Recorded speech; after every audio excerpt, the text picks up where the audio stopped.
Hello दोस्तों। तो आज एक बार फिर से स्वागत है हमारे YouTube channel study with me पर।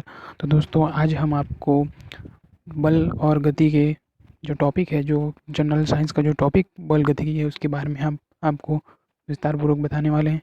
तो दोस्तों वीडियो को चालू करते हैं। देखते हैं कि यहाँ पर जो हमारा बल गति जो टॉपिक है, यहाँ पर जो बल गति का टॉपिक है उसका हम बात करने से पहले यहाँ पर हम कुछ इसकी परिभाषाएं देख लेते हैं। इसकी जब परिभाषा नंबर 1 है कि निर्देश बिंदु, हम यहाँ पर निर्देश बिंदु का प्रयोग करने वाले हैं। तो निर्देश बिंदु किसे कहते हैं, ये क्या होता है, इसके बारे में हम पूरी जानकारी प्राप्त कर लें। तो निर्देश बिंदु वह बिंदु जिसके सापेक्ष वस्तु के परिवर्तन का अध्ययन किया जाता है, निर्देश बिंदु कहलाता है। क्या दोस्तों? वह बिंदु जिसके सापेक्ष वस्तु के परिवर्तन का अध्ययन किया जाता है, निर्देश बिंदु कहलाता है। यदि कोई वस्तु यहाँ पर है, ये कोई बिंदु है, यदि कोई वस्तु है तो इसके सापेक्ष हम किसी वस्तु का अध्ययन कर रहे हैं, इसको मानकर कोई चीज़ का, कोई वस्तु का अध्ययन कर रहे हैं, तो उसको हम निर्देश बिंदु कहेंगे। आगे बढ़ते हैं दोस्तों, बात करते हैं गति की। तो गति यहाँ मतलब कि निर्देश बिंदु से समय के साथ वस्तु की स्थिति में होने वाला परिवर्तन। ठीक है दोस्तों, निर्देश बिंदु से समय के साथ वस्तु की स्थिति में परिवर्तन को गति कहते हैं। गति के कितने प्रकार होते हैं ये बात कर लेते हैं। गति के 3 प्रकार होते हैं। गति के प्रकार कितने होते हैं? 3। गति के 3 प्रकार होते हैं। एक होता है द्विविमीय गति, एक विमीय गति, द्विविमीय गति और त्रिविमीय गति। एक विमीय गति वो होता है जो एक सरल रेखा में चलता है, सरल रेखा में। द्विविमीय गति जो कि सिर्फ दाएं बाएं चल सकता है, दाएं बाएं या ऊपर नीचे, ठीक है, यानी कि 2D में चल सकता है। और त्रिविमीय गति वो होगा जो ऊपर नीचे दाएं बाएं वो चल सकता है, यानी कि ये 3D हो गया, ये 2D हो गया, 2D हो गया या 1D हो गया। ठीक है, इसकी जो गति है वो, जैसे कि इसकी जो गति है वो एक चींटी के समान है। सॉरी दोस्तों, इसकी एक जो गेंद होती है उसकी जो गति होती है वो एक सरल रेखीय गति होती है।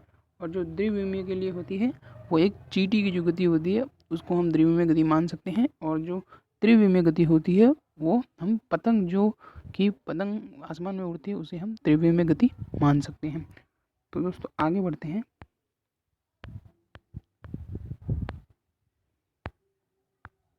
बात करते हैं यहाँ पर चाल की, यानी कि स्पीड। तो चाल किसे कहते हैं, इसकी परिभाषा हम पहले देख लेते हैं। तो चाल उस गति दूरी के बराबर है जो इकाई समय में तय दूरी को है। चाल उस दूरी के बराबर है जो इकाई समय में वस्तु द्वारा तय की गई। चाल किसे कहेंगे? चाल उसे कहेंगे जो इकाई समय में तय की गई दूरी को क्या कहते हैं? चाल कहते हैं।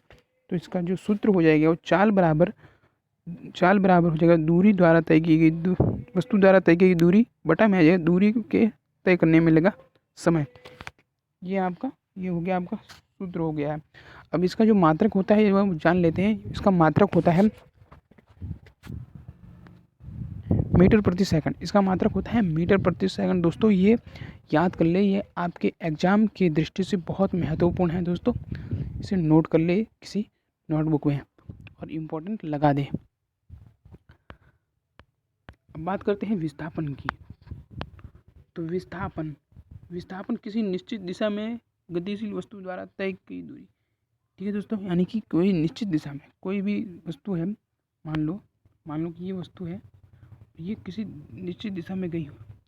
ठीक है दोस्तों, ये मान लो ये 10 मीटर है, 10 मीटर, ये 10 मीटर है, तो ये इसका विस्थापन हुआ और ये इसकी दूरी हुई। ठीक है दोस्तों, अब मान लो ये इधर से गई इधर, फिर इधर से आई इधर और फिर इधर आ गई, यानी कि पुनः उसी स्थान पे आ गई। ठीक है दोस्तों, पुनः उसी स्थान पे आई, तो इसका विस्थापन तो 0 हो जाएगा, लेकिन इसके द्वारा तय की दूरी यहाँ पर 10 मीटर, यहाँ पर 10 मीटर, यहाँ पर 5 मीटर, तो ये 10 और 10 20 और 10 30 मीटर। इसने कुल दूरी 30 मीटर की देगी, परंतु इसके द्वारा जो विस्थापन हुआ वो 0 हुआ। इसका जो मात्रक है वो मीटर में मापते हैं। ठीक है दोस्तों, अब बात करते हैं हम वेग, यानी कि वेलोसिटी। गतिशील वस्तु के विस्थापन के परिवर्तन की दर को क्या कहते हैं? वेग कहते हैं। यानी गतिशील वस्तु के विस्थापन में परिवर्तन की दर वेग कहलाती है। यानी वेग का जो फॉर्मूला होगा वो वेग बराबर विस्थापन बटा समय होगा। और इसका जो मात्रक होगा मीटर प्रति सेकंड, इसका जो मात्रक होगा। अब हम बात कर लेते हैं त्वरण की।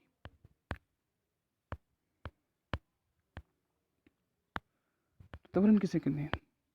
वस्तु के वेग में परिवर्तन की दर को त्वरण कहते हैं। ये वस्तु का वेग है, उसमें कितना परिवर्तन आ रहा है, उस मतलब एकांक समय में कितना परिवर्तन आया है, उसकी दर को हम क्या कहते हैं? त्वरण कहते हैं। तो त्वरण का जो फॉर्मूला हो जाएगा वेग प्रति समय, यानी कि वेग में कितना प्रति सेकंड में कितना समय आ रहा है, उसी को हम क्या कहते हैं? त्वरण कहते हैं। ऐसा इसका मात्रक जो होगा मीटर प्रति सेकंड स्क्वायर है। इसका मात्रक हो जाएगा मीटर प्रति सेकंड स्क्वायर, ये दोस्तों स्क्वायर है।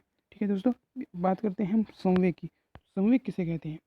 तो संवेग जो होता है वो हमारा होता है गतिशील वस्तु के द्रव्यमान और वेग के गुणनफल।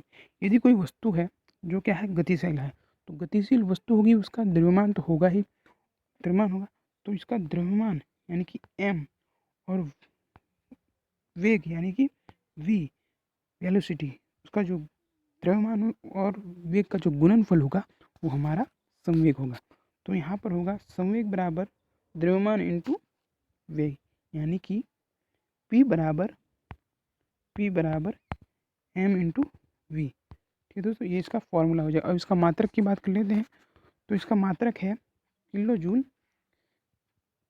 किलो इंटू मीटर प्रति सेकंड, किलो इंटू मीटर प्रति सेकंड इसका मात्रक हो गया। बात कर लेते हैं बल की। तो हमारा जो बल है वो क्या है?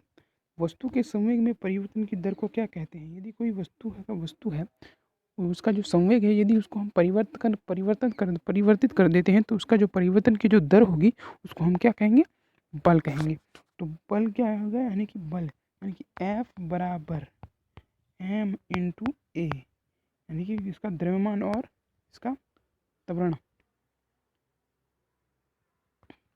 को क्या कहेंगे?